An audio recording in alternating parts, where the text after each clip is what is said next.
All right, everybody, we have an amazing crowd here today. We're going to be live streaming this, so let's hear you. Make some noise so everybody can hear that you're here. Let's go.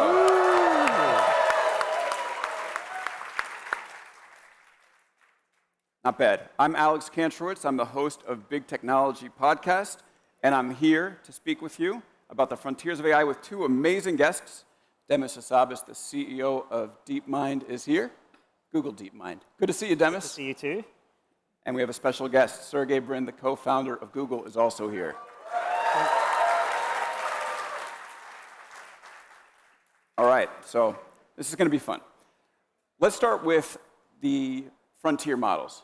Demis, this is for you. With what we know today about frontier models, how much improvement is there left to be unlocked? And why do you think so many smart people are saying that the gains are about to level off? I think we're seeing incredible progress. You've all seen it today, all the amazing stuff we showed in the keynote. So I think we're seeing incredible gains with the existing techniques, pushing them to the limit. But we're also inventing new things all the time as well. And I think to get all the way to something like AGI, I think may require one or two more new breakthroughs. And I think we have lots of promising ideas that we're cooking up, and we hope to bring into the main branch of the Gemini branch. All right, and so there's been this discussion about scale. Does scale solve all problems, or does it not? So I want to ask you, in terms of the improvement that's available today, is scale still the star, or is it a supporting actor? I think I've always been of the opinion you need both. You need to scale to the maximum the techniques that you know about. You want to exploit them to the limit, whether that's data or compute scale. And at the same time, you want to spend a bunch of effort on what's coming next. Maybe 6 months, a year down the line, so you have the next innovation that might do a 10x leap in some way to kind of intersect with the scale. So you want both, in my opinion. But I don't know, Sergey, what do you think? I mean, I agree. It takes both. You can have algorithmic improvements and simply compute improvements. Better chips, more power, bigger data centers. I think that historically, if you look at things like the n-body problem and simulating, just gravitational bodies and things like that, as you plot it, the algorithmic advances have actually beaten out the computational advances, even with Moore's law. If I had to guess, I would say the algorithmic advances are probably going to be even more significant than the computational advances. But both of them are coming up now, so we're kind of getting the benefits of both. And Demis, do you think the majority of your improvement is coming from building bigger data centers and using more chips? Like, there's talk about how the world will be just wallpapered with data centers. Is that your vision? Well, no, look, I mean, we're definitely going to need a lot more data centers.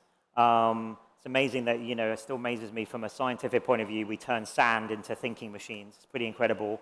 But actually, it's not just for the training. It's now we've got these models that everyone wants to use, and actually we're seeing incredible demand for 2.5 Pro, and I think Flash, we're really excited about how performant that is for the incredible sort of low cost. I think the whole world's going to want to use these things. And so we're going to need a lot of data centers for serving. And also for inference time compute. Giving, you saw DeepThink today, 2.5 Pro DeepThink. The more time you give it, the better it will be. And certain tasks, very high value, very difficult tasks, it will be worth letting it think for a very long time. And we're thinking about how to push that even further. And again, that's going to require a lot of chips at runtime. Okay, so you brought up test time compute. We've been about a year into this reasoning paradigm, and you and I have spoken about it twice in the past as something that you might be able to add on to traditional LLMs to get gains. So I think this is like a pretty good time for me to be like, what's happening? Can you help us contextualize the magnitude of improvement we're seeing from reasoning? Look, well, we've always been big believers in what we're now calling this thinking paradigm. If you go back to our very early work on things like AlphaGo and AlphaZero, our agent work on playing games, they all had this type of attribute of a thinking system on top of a model. And actually, you can quantify how much difference that makes if you look at a game like chess or Go. We had versions of AlphaGo and AlphaZero with the thinking turned off, so it was just the model telling you its first idea. And it's not bad, it's maybe like master level, something like that. But then if you turn the thinking on, it's way beyond world champion level. It's like a 600 ELO plus difference between the two versions. So you can see that in games, let alone for the real world, which is way more complicated. And I think the gains will be potentially even bigger by adding this thinking type of paradigm on top. Of course, the challenge is that your models, and I talked about this earlier in the talk, need to be a kind of world model, and that's much harder than building a model of a simple game, of course. And it has errors in it, and those can compound over longer-term plans. So, but I think we're making really good progress on all those fronts. Okay. Yeah, look, I mean, as Demis said, DeepMind really pioneered a lot of this reinforcement learning work, and what they did with AlphaGo and AlphaZero, as you mentioned, it showed, as I recall, something you would take 5,000 times as much training to match what you were able to do with still a lot of training and the inference time compute that you were doing with Go. So it's obviously a huge advantage, and obviously, like most of us, we get some benefit by thinking before we speak. Although not always, I always get reminded to do that. But I think that the AIs obviously are much stronger once you add that capability, and I think we're just at the tip of the iceberg right now in that sense. So it's been less than a year than these models have really been around. Especially if you think about, obviously, with an AI, during its thinking process, it can also use a bunch of tools, or even other AIs, during that thinking process to improve what the final output is. So I think it's going to be an incredibly powerful paradigm. DeepThink is very interesting. I'm going to describe it. I'm trying to describe it right. It's basically a bunch of parallel reasoning processes working and then checking each other, and then it's like reasoning on steroids. Now, Demis, you mentioned that the industry needs a couple more advances to get to AGI. Where would you put this type of mechanism? Is this one of those that might get the industry closer? I think so. I think it's maybe part of one. Okay. Shall we say? And there are others too that we need to, maybe this can be part of improving reasoning. Where does true invention come from? Where you're not just solving a maths conjecture, you're actually proposing one or hypothesizing a new theory in physics. I think we don't have systems yet that can do that type of creativity. I think they're coming, and these types of paradigms might be helpful in that. Things like thinking, and then probably many other things. I think we need a lot of advances on the accuracy of the world models that we're building. I think you saw that with Veo, the potential Veo 3 of how it amazes me, like how it can intuit the physics of the light and the gravity. Having someone who, I used to work on computer games, not just the AI, but also graphics engines in my early career, and remember having to do all of this by hand, and program all of the lighting and the shaders and all of these things, incredibly complicated stuff we used to do in early games, and now it's just intuiting it within the model. It's pretty astounding. I saw you shared an image of a frying pan with some onions and some oil. Hope you all like that. There was no subliminal messaging about that? Not really. Okay. Not really. Just maybe a subtle message. Okay. So we said the word AG or the acronym AGI a couple times.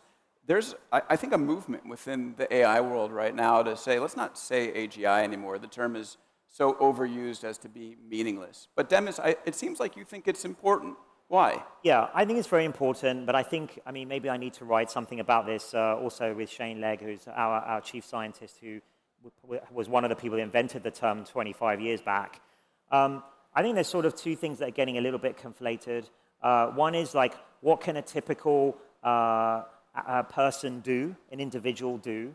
And we can, we're all very capable, but we can only do, however capable we are, there's only a certain slice of things that one is expert in, right? And, or, you could say, what can you do what like 90% of humans can do? That's obviously going to be economically very important, and I think from a product perspective also very important. So it's a very important milestone. So maybe we should say that's like, typical human intelligence. But what I'm interested in, and what I would call AGI, is really a more theoretical construct, which is what is the human brain as an architecture able to do, right? And that's, the human brain's an important reference point because it's the only evidence we have maybe in the universe that general intelligence is possible. And there, it would have to be able to, you would have to show your system was capable of doing the range of things even the best humans in history were able to do with the same brain architectures. Not one brain, but the same brain architecture. So what Einstein did, what Mozart was able to do, what Marie Curie, and so on. And that, it's clear to me today's systems don't have that. And then the other thing that why I think it's sort of overblown the hype today on AGI is that our systems are not consistent enough to be considered to be fully general yet. They're quite general, so they can do thousands of things. You've seen many impressive things today. But every one of us have experience with today's chatbots and assistants. You can easily, within a few minutes, find some obvious flaw with them. Some high school math thing that it doesn't solve, some basic game it can't play. It's not very difficult to find those holes in the system. And for me, for something to be called AGI, it would need to be consistent, much more consistent across the board than it is today. It should take like a couple of months for maybe a team of experts to find a hole in it, an obvious hole in it. Whereas today it takes an individual minutes to find that. Sergey, this is a good one for you. Do you think that AGI is going to be reached by one company and it's game over? Or could you see Google having AGI, OpenAI having AGI, Anthropic having AGI, China having AGI? Wow, that's a great question. I mean, I guess I would suppose that one company or country or entity will reach AGI first. Now, it is a little bit of a, kind of a spectrum. It's not like a completely precise thing, so it's conceivable that there will be more than one, roughly in that range at the same time. After that, what happens, I think it's very hard to foresee. But you could certainly imagine there's going to be multiple entities that come through. And in our AI space, we've seen when we make a certain kind of advance, like other companies are quick to follow, and vice versa. When other companies make certain advances, it's a kind of a constant leapfrog. So I do think there's an inspiration element that you see, and that would probably encourage more and more entities to cross that threshold. Demis, what do you think? Well, I think we probably do. I think it is important for the field to agree on a definition of AGI, so maybe we should try and help that to coalesce. Assuming there is one, there probably will be some organizations that get there first, and I think it's important that those first systems are built reliably and safely, and I think after that, if that's the case, we can imagine using them to shard off many systems that have safe architectures sort of built sort of provably underneath them.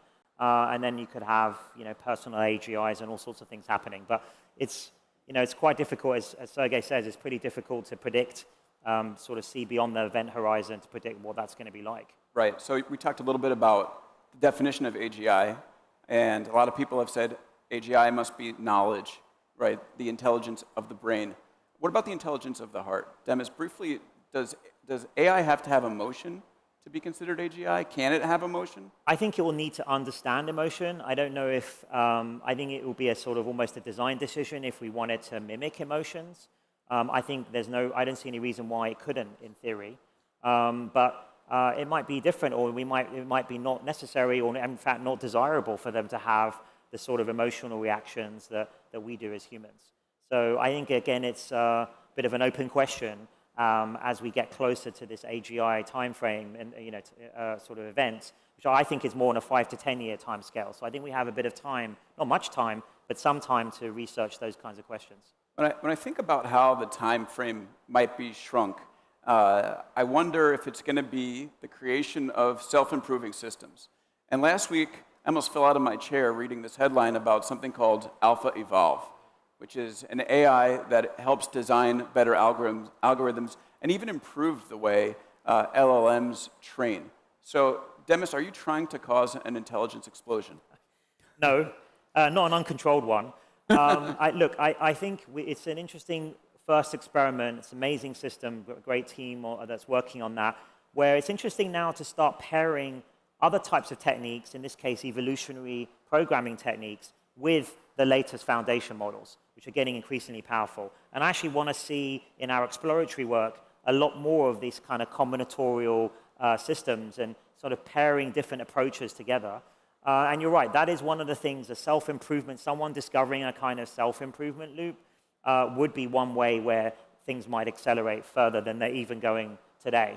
And we see that before with our own work, with things like AlphaZero, learning chess and Go and any two-player game from scratch within less than 24 hours, starting from random with self-improving processes. So we know it's possible, but again, those are in quite limited game domains, which are very well described. So the real world is far messier and far more complex. So it remains to be seen if that type of approach can work in a more general way. Sergey, we've talked about some very powerful systems, and it's a race. It's a race to develop these systems. Is that why you came back to Google? I think as a computer scientist, it's a very unique time in history.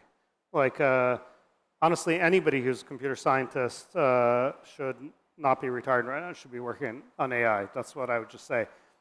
There's just never been a greater sort of problem and opportunity, a greater cusp of technology. So I wouldn't say it's because of the race, although we fully intend that Gemini will be the very first AGI, clarify that. But to be immersed in this incredible technological revolution, it's unlike, I went through sort of the Web 1.0 thing. It was very exciting, and whatever. We had mobile, we had this, we had that. But I think this is scientifically far more exciting, and I think ultimately the impact on the world is going to be even greater. In as much as the web and mobile phones have had a lot of impact, I think AI is going to be vastly more transformative. So what do you do day to day? I think I torture people like Demis. It was amazing, by the way. He tolerated me crashing this fireside. I'm I'm across the street, pretty much every day, and they're just people who are working on the key Gemini text models, on the pre-training, on the post-training. Mostly those I periodically delve into some of the multimodal work. VO3 is you've all seen. But I tend to be pretty deep in the technical details, and that's a luxury I really enjoy, fortunately, because guys like Demis are, minding the shop. Yeah, that's just where, my scientific interest is. It's deep in the algorithms and how they can evolve. Okay. Let's talk about the products a little bit, some that were introduced recently. I just want to ask you a broad question about agents, Demis, because when I look at other tech companies building agents, what we see in the demos is usually something that's contextually aware, has a disembodied voice, is often interacted. You often interact with it on a screen. When I see DeepMind and Google demos, oftentimes it's through the camera. It's very visual. There was an announcement about smart glasses today. So talk a little bit about if that's the right read, why Google is so interested in having an assistant or a companion that is something that sees the world as you see it. Well, it's for several reasons, several threads come together. So as we talked earlier, we've always been interested in agents. That's actually the heritage of DeepMind, actually. We started with agent-based systems in games. We are trying to build AGI, which is a full general intelligence. Clearly, that would have to understand the physical environment, the physical world around you. And two of the massive use cases for that, in my opinion, are a truly useful assistant that can come around with you in your daily life, not just stuck on your computer or one device. It needs to, we want it to be useful in your everyday life for everything. And so it needs to come around you and understand your physical context. And then the other big thing is I've always felt for robotics to work, you sort of want what you saw with Astra on a robot. And I've always felt that the bottleneck in robotics isn't so much the hardware, although obviously there's many companies and working on fantastic hardware, and we partner with a lot of them, but it's actually the software intelligence that I think is always what's held robotics back. But I think we're in a really exciting moment now where finally, with these latest versions, especially 2.5 Gemini, and more things that we're going to bring in, this kind of Veo technology and other things, I think we're going to have really exciting algorithms to make robotics finally work in its, and sort of realize its potential, which could be enormous. So I think this, and then in the end, AGI needs to be able to do all of those things. So for us, and that's why you can see, we always had this in mind. That's why Gemini was built from the beginning, even the earliest versions, to be multimodal. And that made it harder at the start, because it's harder to make things multimodal than just text only. But in the end, I think we're reaping the benefits of those decisions now, and I see many of the Gemini team here in the front row, of the correct decisions we made. They were the harder decisions, but we made the right decisions, and now you can see the fruits of that with all of what you've seen today, actually. Sergey, I've been thinking about whether to ask you a Google Glass question. Fire away. What did you learn from Glass that Google might be able to apply today, now that it seems like smart glasses have made a reappearance? Wow, yeah, great question. I learned a lot. I mean, that was, I definitely feel like I made a lot of mistakes with Google Glass, I'll be honest. I am still a big believer in the form factor, so I'm glad that we have it now. And now it's like, looks like normal glasses, doesn't have the thing in front. I think there was a technology gap, honestly. Now in the AI world, the things that these glasses can do to help you out without constantly distracting you, that capability is much higher. There's also just, I just didn't know anything about consumer electronics supply chains really, and how hard it would be to build that and have it be at a reasonable price point, managing all the manufacturing and so forth. This time we have great partners that are helping us build this. So that's another step forward. What else can I say? I do have to say I miss the airship with the wingsuiting skydivers for the demo. Honestly, it would have been even cooler here at Shoreline Amphitheater than it was up in Moscone back in the day. But maybe we'll have to. We should probably polish the product first this time. This time. We'll do it that way around this time. It's ready and available, Yeah. and then we'll do a really cool demo. So that's probably a smart move. Yeah, what I will say is, I mean, look, we've got obviously an incredible history of glass devices and smart devices. We can bring all those learnings to today. And I'm very excited about our new glasses, as you saw. But what I've always talking to our team and Shahram and the team about is that, I mean, I don't know if Sergey would agree, but I feel like the Universal Assistant is the killer app for smart glasses. And I think that's what's going to make it work, apart from the fact that it's all the hardware technology has also moved on and improved a lot. I feel like this is the actual killer app, the natural killer app for it. Okay. Briefly on video generation, I sat in the audience in the keynote today and was like fairly blown away by the level of improvement we've seen from these models. And I mean, you had filmmakers talking about it in the presentation. I want to ask you, Demis, specifically about model quality. If the internet fills with video that's been made with artificial intelligence, does that then go back into the training and lead to a lower quality model than if you were training just from human-generated content? Yeah, well, look, we know there's a lot of worries about this so-called like model collapse. I mean, video is just one thing, but in any modality, text as well. There's a few things to say about that. First of all, we're very rigorous with our data quality management and curation. We also at least for all of our generative models, we attach synth ID to them. So there's this invisible AI actually made watermark that is very robust, has held up now for a year, 18 months since we released it. And all of our images and videos are embedded with this watermark. So we can detect, and we're releasing tools to allow anyone to detect these watermarks and know that that was an AI-generated image or video. And of course, that's important to combat deepfakes and misinformation, but it's also, of course, you could use that to filter out, if you wanted to, whatever was in your training data. So I don't actually see that as a big problem. Eventually, we may have video models that are so good, you could put them back into the loop as a source of additional data, synthetic data it's called. And there, you just got to be very careful that you're actually creating from the same distribution that you're going to model. You're not distorting that distribution somehow. The quality's high enough. We have some experience of this in a completely different domain with things like AlphaFold, where there wasn't actually enough real experimental data to build the final AlphaFold. So we had to build an earlier version that then predicted about 1 million protein structures. And then we selected, it had a confidence level on that. We selected the top 300,000-400,000 and put them back in the training data. So there's lots of, it's very cutting edge research to like mix synthetic data with real data. So there are also ways of doing that. But in terms of the video sort of generator stuff, you can just exclude it if you want to, at least with our own work. And hopefully other gen media companies follow suit and put robust watermarks in. Also, obviously, first and foremost, to combat deepfakes and misinformation. Okay, we have 4 minutes. I got 4 questions left. Okay. We now move to the miscellaneous part of my questions. Let's see how many we can get through and as fast as we can get through them. Let's go to Sergey with this one. What does the web look like in 10 years? What does the web look like in 10 years? I mean, You've got 1 minute. boy, I think 10 years, because of the rate of progress in AI, is so far beyond anything we can Best guess. see. Not just the web.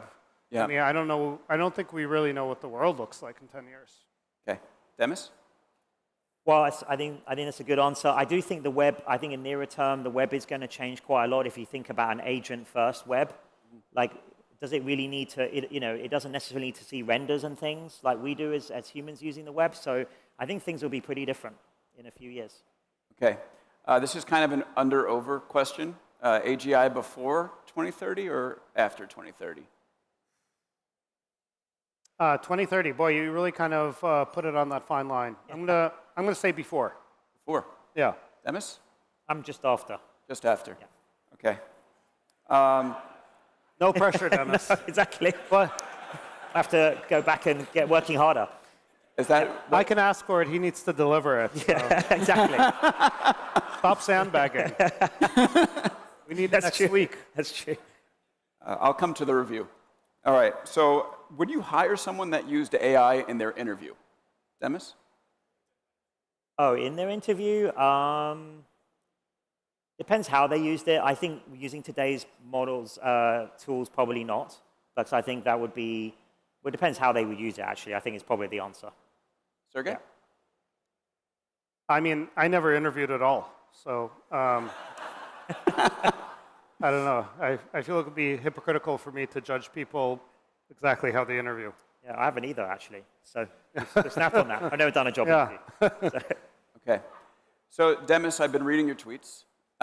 You put a very interesting tweet up where there was a prompt that created some sort of natural scene. Oh, yeah. Here was the tweet. Nature to simulation at the press of a button does make you wonder, with a couple of emojis, and people ran with that and wrote some headlines saying, Demis thinks we're in a simulation. Are we in a simulation? Not in the way that, Nick Bostrom and people talk about. I do think, though, so I don't think this is some kind of game, right, even though I wrote a lot of games. I do think that ultimately underlying physics is information theory. So I do think we're in a computational universe, but it's not just a straightforward simulation. I can't answer you in 1 minute. But I think the fact that these systems are able to model real structures in nature is quite interesting and telling. And I've been thinking a lot about our work we've done with AlphaGo and AlphaFold and these types of systems. I've spoken a little about it. Maybe at some point I'll write up a scientific paper about what I think that really means in terms of what's actually going on here in reality. Sergey, you want to make a headline? Well, I think that argument applies recursively, right? If we're in a simulation, then by the same argument, whatever beings are making the simulation are themselves in a simulation for roughly the same reasons, and so on and so forth. So I think you're going to have to either accept that we're in an infinite stack of simulations, or that there's got to be some stopping criteria. And what's your best guess? I think that we're taking a very anthropocentric view, like when we say simulation in the sense that some kind of conscious being is running a simulation that we are then in, and that they have some kind of semblance of desire and consciousness that's similar to us. I think that's where it kind of breaks down for me. So I just don't think that we're really equipped to reason about sort of one level up in the hierarchy. Okay, well, Demis, Sergey, thank you so much. This has been such a fascinating conversation. Thank Thank you. you all. All right, Thanks, Alex. thank you. Sergey. Pleasure. Thank you. Thanks, everybody.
Hello, everyone.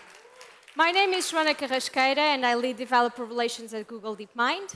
Hi, everyone. I'm Josh. And we're very excited to welcome you to our session, Google's AI Stack for Developers. We'll start by giving you a quick overview of Google's AI Stack. Who's at I/O for the first time? Can I see some hands up? Oh, OK. Welcome to Google I/O. It's a pleasure to have you with us today. So we'll start by giving you an overview of Google's end-to-end ecosystem of AI. And as you know, we've been leading the way in AI for decades. Since we open sourced TensorFlow in 2015, from when we published our field-defining research with transformers in 2017, to Gemini. And we are now in the Gemini era. So we've been releasing a lot, relentlessly, as it's been called today. We've been shipping many features, many new products. And in our talk, we're actually going to give you an overview of everything that's new for developers throughout the AI stack. Our mission is to empower every developer and organization to harness the power of AI. And Google Stack is so good and flexible because it combines very robust infrastructure with state-of-the-art research. And all of these enables real-world applications come to life that change entire fields, industries, and companies.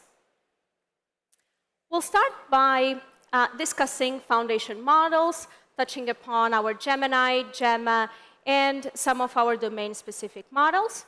After foundation models, we'll take a look at AI frameworks that we use to build them. So we'll talk about JAX, which is really great for researchers. We'll talk about Keras, which is really amazing for applied AI. Later on, we'll even talk a little bit about the work we're doing with PyTorch. We'll also touch upon some developer tools for all types of experience, from beginners to advanced. Then we'll talk a little bit about infrastructure. And this talk is about software, not hardware. Our hardware infrastructure is TPUs, which you've probably heard a lot of. But in this talk, I'll briefly talk about XLA, which is a machine learning compiler. And I'll talk about some of the work we're doing for inference, so making it possible to serve models at scale super efficiently with really cool new things with XLA for JAX and PyTorch. OK. Oh, and then one more thing to mention. I went too fast, so sorry about that. So a lot of this talk is about these huge foundation models. Towards the end of the talk, I'll talk about Google AI Edge, and we'll talk about deploying small models on device, which is also super important for many reasons. Awesome. OK. Let's start by exploring our core intelligence within our stack. We'll start with our Gemini models, which are our most capable and versatile model family. And our core philosophy here at Google is to provide developers with state-of-the-art models and tools that you can use to build powerful applications all throughout. And our Gemini models, they are known for being multi-model, have a long context window, and having very powerful reasoning. But we've built a variety of models for different use cases. So depending on what you're trying to build, Google will have a model that is tailored for your use case. And I would like to just give you a quick walkthrough of these models. I know you've heard it during the keynote, but just very quickly, Gemini 2.5 Pro, which is our most advanced model yet, especially for high complex tasks that benefit from deep reasoning. It's really good at coding and also more complex prompts. It leads coding benchmarks, including WebDev Arena Leaderboard, and it's really our most powerful model. Gemini 2.5 Flash, which developers love it because of its efficiency and speed, and it's now even better at almost every single dimension. So we improved all the benchmarks across reasoning, coding, multimodality, and also long context. Then we have our Gemini 2.0 Flash, which is fast and cheap, works fine, and our Gemini Nano, which is optimized for on-device tasks. And as you've heard, we've been shipping relentlessly, and I would like to give you just a quick highlight of everything that we've been shipping in AI Studio and the Gemini API. There's a talk tomorrow that I would like to invite you to attend, which is by Shrestha Basu-Malik, a group product manager on Gemini API, and Luciano Martins, our technical lead for Gemini API from DevRel, and they're going to do a deep dive into everything that's new within the Gemini API, so you definitely don't want to miss that session tomorrow. But for now, just a glimpse to get you excited about what's new in AI Studio. We've built a new tab that is called Build that instantly generates web apps. And it's really cool because it enables developers and builders alike to prototype very quickly with natural language. We have a new generative media experience in AI Studio as well, and I'm going to demo all of this so you can see how it actually works. And we are always listening to the community. We listen to your feedback, and we always build with developers in mind. And that's why some of these features were actually requested by community, and that's what happened with the built-in new dashboard. You requested, we built it, and we also have some new native audio and TTS support in AI Studio. On the Gemini API side of things, we're also new capabilities for text-to-speech, allowing you to control emotion and style for a more expressive and dynamic audio. And it's both available on the Live API and also on Unary API for real generating audio. And some of the use cases here that we had in mind when we built this were more dynamic audiobooks, some more engaging podcasts, or even for those of you in customer support producing more natural voices into your workflows. We also have an unstooling, which is really cool because now you can use grounding with Google Search, also with code execution together in just one API call, and URL context, which you heard during the keynote, which provides the model with depth content from web pages. And since you can chain it to other tools, it's actually really powerful to build search agents. So really cool stuff. Lastly, just to call out that we now offer Gemini SDK support for MCP, which reduces a lot of developer friction and simplifies building agentic capabilities. So you don't want to miss tomorrow's talk to learn more about this. And Google AI Studio. Who here uses Google AI Studio? Can I see some hands? OK, awesome, awesome. We have a lot to chat after this session then. Google AI Studio is the perfect place for anyone to start developing with AI. It's the simplest way to test the latest DeepMind models. We typically bring them to Google AI Studio so you can start prototyping and playing with the models. And you don't need Google Cloud knowledge in order to set up your environment. It's free of charge, and you can create and test and save your prompts. And there's also starter apps that will inspire you. And that's exactly what I'm going to demo here today for you. I am going to show you some of the work that the team has been doing. So if we go to Google AI Studio here, we go into Build. And Mumble Jumble is something that we've literally just created, and it's one of my favorite apps. So Mumble Jumble is one of those applications that with just natural language allows you to interact with the model so you can build those more dynamic and interactive audio experiences. So let's have a look.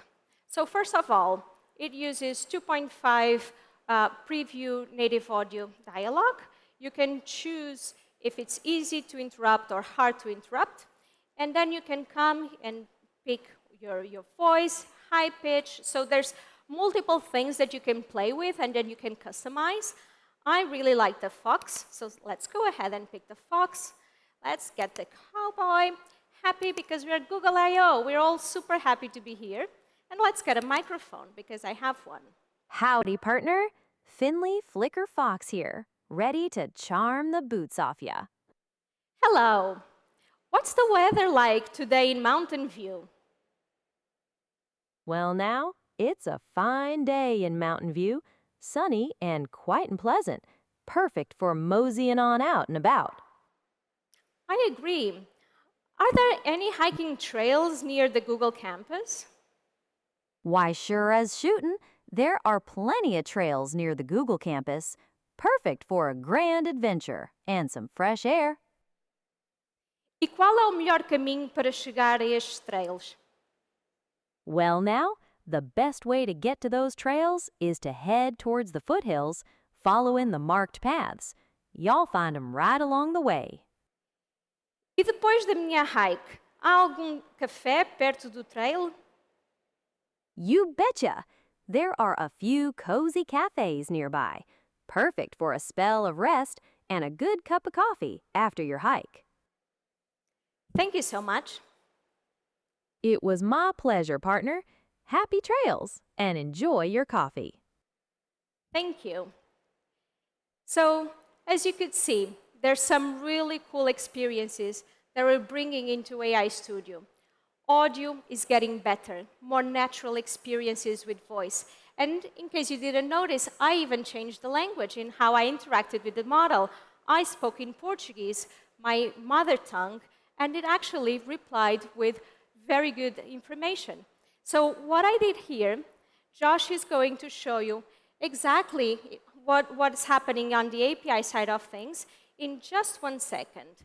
I have one prompt that I just want to very quickly show you. You roll a dice twice, and what's the probability of the result being 7? Okay, let's just run this very quickly because I just want to show you one thing before I hand it over to Josh. So as you can see, thought summaries. The model is actually showcasing how it thinks, and you can see the summaries here. We have the result, and then basically what is available in the UI in AI Studio is also available in the API, and Josh is going to show you that right now. Thanks. OK, great. So very briefly, we have something called the Gemini Developer API, which is really great. It's the easiest possible way to develop with Google's foundation models. The best place to get started is ai.google.dev. There is a whole lot of capabilities in the API. It's got code execution. It's got function calling. I remember sitting down with a team to build this from a blank piece of paper, starting about 2 years ago. We had basically, you could prompt it with text. And now we have image understanding, video understanding, but now we can also generate images and videos that Joanna will show you later. Very, very briefly, ai.google.dev has all of our developer documentation. There's lots of really great guides. There's information about the models, everything you need to get started. We also have the Gemini API cookbook. We have a link to this at the end. It's basically Google/cookbook, goo.gle/cookbook. And this will take you to a whole slew of notebooks that the team has put together. And basically, all of these notebooks are end-to-end examples that show you one thing that you might be interested in, like what's the best way to do code execution, what's the best way to do function calling. You'll find that in the cookbook. I also very, very quickly want to show you how easy it is to get started with the API. So basically, in Google AI Studio, you don't need a credit card or anything like that. In about a minute, you can just click Get API Key, create your key. Now, if you're doing this for the first time, behind the scenes, this will automatically create a cloud project for you, but that detail is not important. Basically, now I have an API key, and I'm ready to install the SDK and call the model. If you open up any of the notebooks in the cookbook, well, let's just say it's in a different directory here, but let's just say we've opened up, we'll just say we opened up this one, which is in the quick starts directory, and this shows you exactly what Joanna showed, how to get the thinking summaries. You can add your API key in Google Colab. If you zoom in, you can hit Add New Secret. And in this particular notebook, it's called Google API Key. But you could call it whatever you like. So you would add Google API Key there. You would paste your key there. And now you're ready to run this. So if you do runtime and run all, you're calling the API, and you're running all the examples. You can also, directly in Google Colab, we have this thing where you can grab an API key straight inside Google Colab. So it's just really quick and easy to do. OK, we can go back to the slides.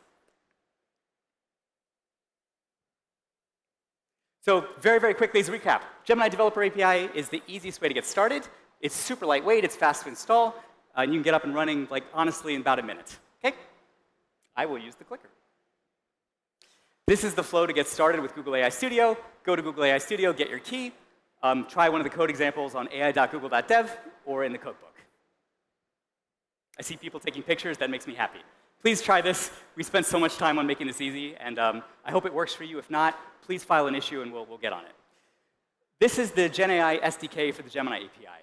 And this is something we've been rolling out. It's our latest SDK. We've been rolling it out gradually over the course of the last, like, 6 months. It's super user-friendly. It's really easy to use. Really, the only point I want to make here, because I don't want to read the code examples or the documentation to you, you can call the API in a few lines of code. Basically, add your key, select a model, write a prompt. You can go ahead and call it. You can also get access to advanced functionality in, like, 1 line of code. So if you'd like to get the thinking summaries that Joanna showed you, you can just add a thinking config, say include the thoughts. Now you've got the thinking summaries. And a good use case for this could be any time you need to explain the model's reasoning. Particularly, like, you can imagine if you're building, like, an education app or a tutoring app, you can get the thinking summaries. In addition to really cool things that you can do with a single line of code, there's some more advanced stuff that you can do with the SDK as well. So I know there's a lot of code on this slide, but we've talked a lot about building agents and agentic experiences. In this example, you could imagine that you have a Python function on your laptop called, like, weather function. And maybe that calls your own weather server to get the weather. What you can do is you can pass the definition of that function to the Gemini API in JSON, including, like, the function name and the parameters that it takes. Then what you can do is you can write a prompt. So here the prompt happens to be, what's the temperature in London? When you send the prompt and the function to the model, what the model will do is assess whether it makes sense to call that function based on your prompt. If so, it won't actually call it, but you can see in the function call.name that it returns and the function call.args, it returns the name of the function and the arguments to pass to it. So if you want, you're ready to call this function on your laptop, and we have code that you can copy and paste to do that.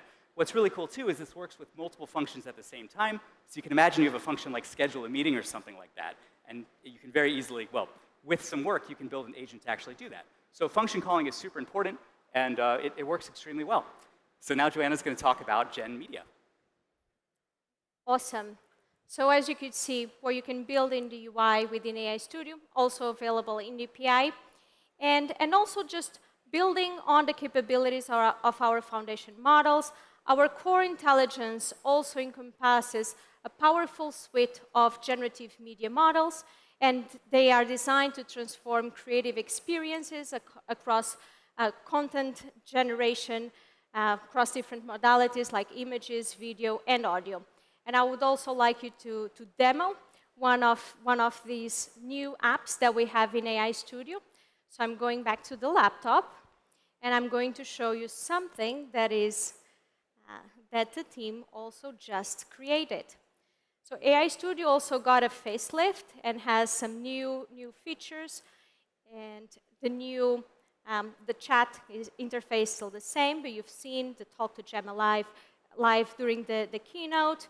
We have the new generative media console, which allows you to create and interact with our most creative models. And then we have the build, which is where all these new apps are coming to. So I just wanted to show you very quickly this one.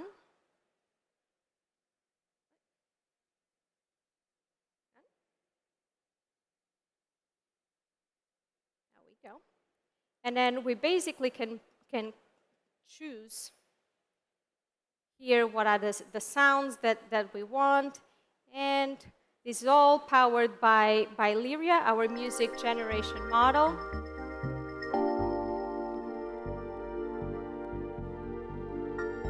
And just for the interest of time, I'm not going to keep playing it, but you can see some of the capabilities of these models that we're bringing to AI Studio. We'll continue to the slides.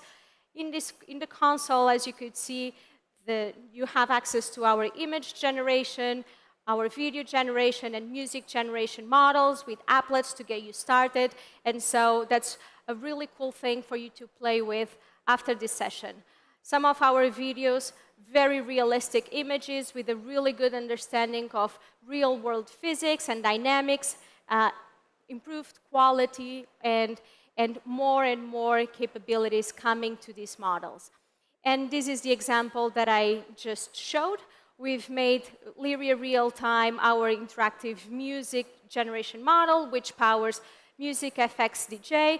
It's available in the API and AI Studio, and you can check our API documentation for more information.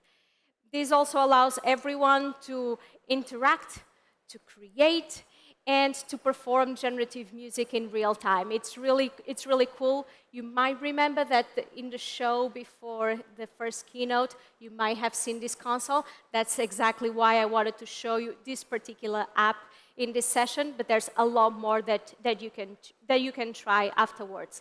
And shifting the gears towards Gemma, early this year we released Gemma 3, which is our most advanced model, and it comes in 4 sizes, 1, 4, 12, and 27B, and offers developers the flexibility to optimize performance for diverse applications, from efficient on-device inference to also scalable cloud deployment.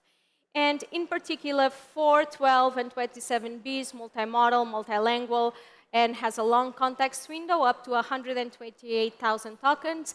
And the fact that it's available in more than 140 languages is really cool, because 80% of our users are actually outside the United States. And you heard during the keynote as well that MedGemma is our most capable collection of open models for multimodal medical text and image comprehension. It's a really good starting point for building medical application, and it's available in 4B and 27B. You can download the model and adapt it to your use case via prompting, fine-tuning, or agentic workflows. And we also announced Gemma 3N. It's optimized for on-device operation on phones, tablets, and laptops. And as you can see, the Gemmaverse is booming with all these new variants coming and being developed all the time. Chill Gemma, Dolphin Gemma, now MedGemma, Sign Gemma, so many different capabilities and options that it's truly exciting to see. And one last thing that we are really excited about is the fact that we brought to AI Studio the possibility to deploy the Gemma models directly from AI Studio into Cloud Run with one click. So you can use the Gen AI SDK to call it, and just requires a 2-line change. Change API key, change base URL, and you're set. That's the easiest deployment. And now Josh is going to tell you all about frameworks. Thanks. OK, so we've talked a lot about foundation models, Gemini and Gemma. Now we'll talk a little bit about the frameworks that Google and the community use to build them. So a lot of cool stuff to cover. Let's start with the easiest possible way to get started to fine-tune a model. So in the developer keynote, Gus showed a version of Gemma that speaks emoji. And this is a language that he came up with his daughter. One way to do that is you could just prompt the model to speak emoji. And in a lot of cases, you can get away with the prompt. But if you have a very large amount of data, or maybe you're building a really serious application, like something in healthcare or medicine, what you can do is you can fine-tune the model to work even better with your data. And a really, really great thing about this is the truth is it sounds complicated, but it's not in practice. All you really need is a 2-column CSV file. And here what you're looking at is something with a prompt and a response. And if you've got a couple thousand rows, using our framework Keras, and Keras is my favorite way by far of doing just applied AI. That means using AI in practice. You can tell I care a lot about, both of us care a lot about healthcare and medicine, so there's a lot of wonderful, like more than you could ever count, opportunities to do good in the world in those fields using technologies like this. You can train the model to do something really useful. So we have a really great tutorial about this. It's honestly about 5 key lines of code. You import a model of Gemma from Keras Hub. This model is already instruction tuned. You can prompt it in a line of code, and you can also do LoRa fine-tuning in about a line of code, which also sounds fancy, but it's not. So Keras is great for applied AI. If you're doing research, we have a really wonderful framework called JAX. And JAX is a Python machine learning library. And I guess I have 2 things to say about it. One is that at the highest scales, JAX is the best place to go. So it scales really easily to tens of thousands of accelerators. It's super powerful. We use it to build Gemini and Gemma. The community uses it to build a bunch of really large, awesome foundation models as well. But one thing I like about JAX, because I'm operating at a much simpler level, at its core, JAX, it's a Python machine learning library with a NumPy API. And when a new model comes out or a new paper, it takes me a long time to understand it. What I like to do is basically implement it line by line in NumPy. And I very carefully just understand the input, the output, the shapes, debug it just in NumPy. And what's really wonderful, if you use JAX, you can do that in NumPy. There's transforms that you can read about. You can add a line of code like grad to get the gradients. You can add a line of code JIT to JIT compile your model. And now without changing anything else, you can run it on GPUs and TPUs. So JAX core gives you this really good way to think very carefully through different techniques in machine learning. And then when you're ready, you can scale them up without really changing your code.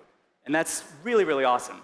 On top of JAX, which is out of scope for this talk, there's a huge ecosystem of libraries. So there's great libraries for Google and the community for things like optimizers and checkpoints and implementing neural networks. You don't have to do that from scratch if you want. But just as I'm learning things, if you do it totally from scratch once, you really can, at least it helps me get my head around it, even though it takes a little while.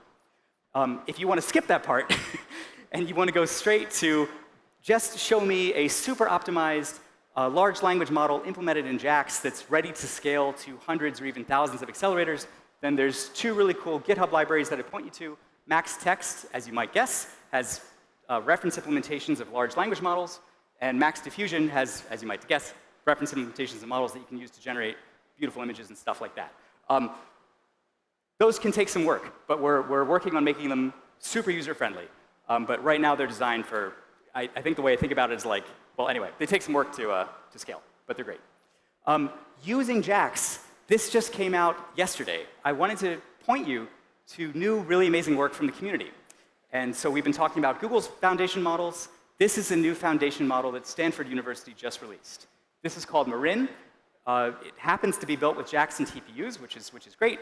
But what's really special about it is that Marin is a fully open model.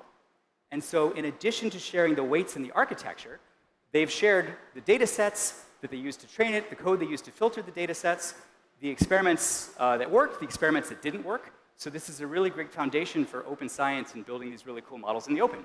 And they trained this model using Google's TPU Research Cloud. And this is a collection of TPUs that if you're a researcher, you can apply for access to.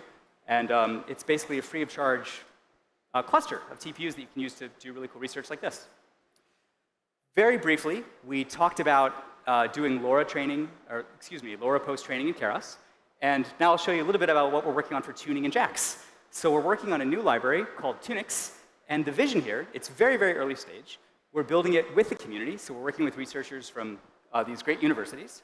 And the vision is to make it a really easy-to-use library for developers, but also a really good framework for researchers to implement like the latest post-training algorithms in JAX. And we're working on a bunch now.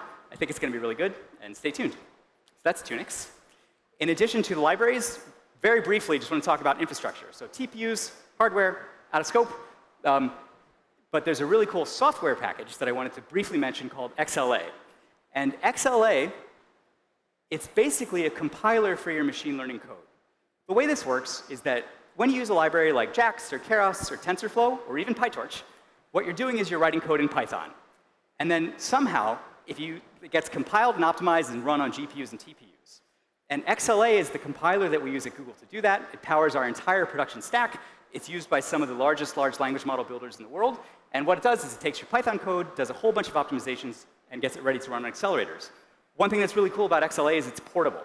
So if you run on XLA, you're never locked into TPUs. You can use your exact same code to run on GPUs and other types of accelerators. So it's really great for that. We like it a lot. The important thing here is that PyTorch now also works with XLA.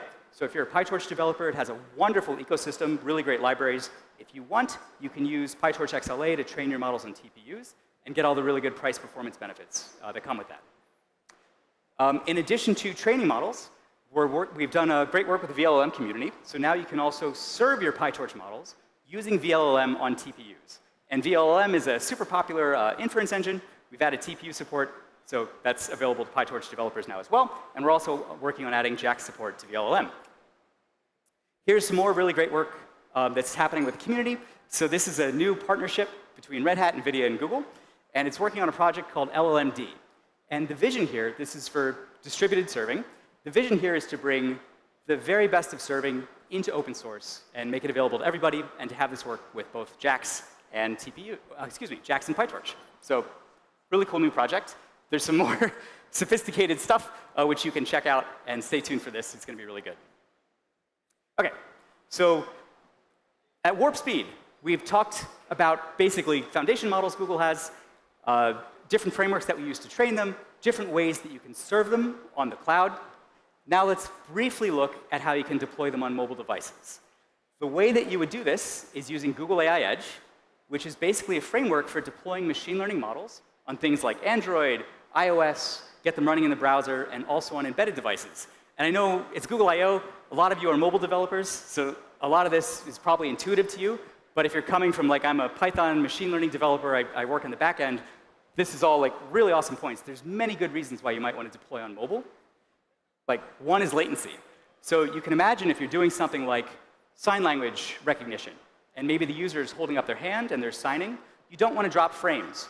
And if you're sending those frames to a server on the cloud, unless you happen to have, like, the world's fastest internet connection, you're probably going to drop frames. But if you have that gesture recognition model running locally, you're not going to. So that's one huge advantage. Others, of course, are privacy. Data doesn't need to leave the device. I mean, a lot of this, like, offline, I know this is obvious to mobile folks, but if you're working on an airplane, maybe you want to run your machine learning model there. Cost savings is a really important one, too. So if you're serving a model to lots of users on the cloud, you might be paying for the compute that you need to serve it. But of course, if it's running on the phone, the compute's happening locally, so you don't need to bother with serving infrastructure. There's a lot of really cool new stuff in Google AI Edge. On our side, we've added support for things like the latest Gemma models. And by the way, this is for both classical machine learning, well, deep learning, which is now suddenly becoming classical, like things like gesture recognition, which were state of the art like 4 years ago. Now that's classical ML, because we're talking about large language models and generative AI. But you can run small large language models on device. We have a new really awesome community with Hugging Face, and there's a lot of really smart people putting together models that are ready to run pre-optimized on device. And we have a private preview, this is coming soon, for AI Edge Portal, which is basically a testing service. So you submit your model to a cloud service, and it runs it on a fleet of real devices of different sizes, just to verify that it works really well. So if you're interested in mobile development, check out Google AI Edge. Google AI Edge, it's really cool. And with that, I'll hand it over to Joanna to talk about what's next. Awesome. Thank you, Josh. And you've heard it in the keynotes, in the previous session with Demis and Sergey. We're pushing the boundaries of what's possible to build with AI here at Google and Google DeepMind. And we're really excited to bring all this innovation and put it in the hands of developers, in the hands of the community, and it's never been a better time to build and co-create together. So we really believe in a future where AI is changing various fields across scientific discovery, healthcare, and so many more. And we're going to achieve this radical abundance in a safe and responsible way, and we want to get there with you, with the community. So let's have a look at some of the domains that we believe that have a huge potential for developers and humanity at scale. AlphaEvolve, a Gemini-powered coding agent for designing advanced algorithms, a self-improving coding agent that, and we all know that large language models can summarize documents, they can generate code, you can even brainstorm with them, but with AlphaEvolve, we're really expanding these capabilities, and we are targeting fundamental and highly complex problems on mathematics and coding. AlphaEvolve leverages Gemini, Flash, and Pro, and it's one of the big promises for the future. Another one, and I'm really excited about AI co-scientists. It's another scientific breakthrough that we're seeing, especially in the medical, in medicine, and research fields. And our goal is to accelerate the speed of discovery and drug development. And with AI co-scientists, you literally give, a scientist can give a research goal to the agent in natural language. And then the AI co-scientist is designed to give you an overview, a hypothesis, and a methodology. So in order to do so, it uses a coalition of different agents that work together, and we have the generation agent, review, ranking, evolution, proximity, and meta review that are all created within the inspiration and driven from the scientific method in itself. So it's another huge breakthrough and another domain that we'll continue to see evolving here at Google DeepMind. And lastly, an area where we're seeing tremendous progress and we expect to continue having more future breakthroughs is in domain-specific models.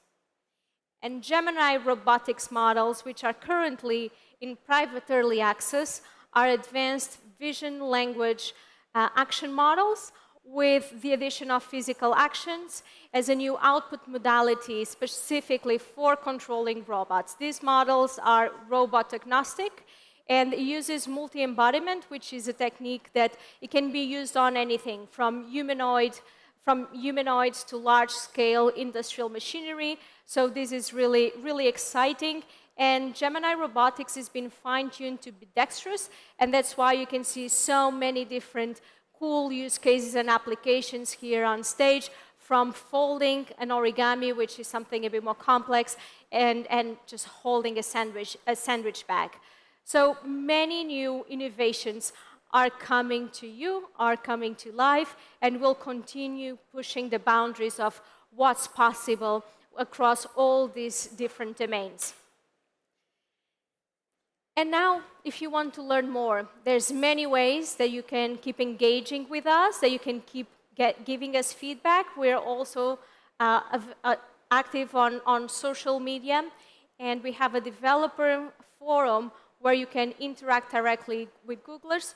So in order to learn more, Josh, what do our developers have to do? We have just a few links for you, so no problem. But we talked about a lot of different tools in the stack. Did. So I don't want to read the slide, but let me just point you to a couple highlights. AI.google.dev is the best place to go to get started with Gemini and Gemma. We have a cookbook for Gemini. We have a cookbook for Gemma. Google AI Studio is aistudio.google.com. If you're interested in JAX and Keras, there are the links. If you happen to be interested in XLA, please check it out, openxla.org. Google AI Edge is at the very bottom if you're a mobile developer and you're interested in mobile deployment. And there's, just to be clear, there's so many amazing things in the Google AI stack we didn't have time to talk about today. Vertex has really amazing tools for enterprise developers, but please start here, have fun, and yeah, we're around after the talk. Yes, absolutely. And the developer relations team is just outside. We have some really cool demo stations that you can experience, engage with the team, check out the sessions tomorrow, especially on the Gemini API, Gemmaverse, and robotics. We have a lot of cool stuff that we want to put in the hands of developers. Many early access programs as well.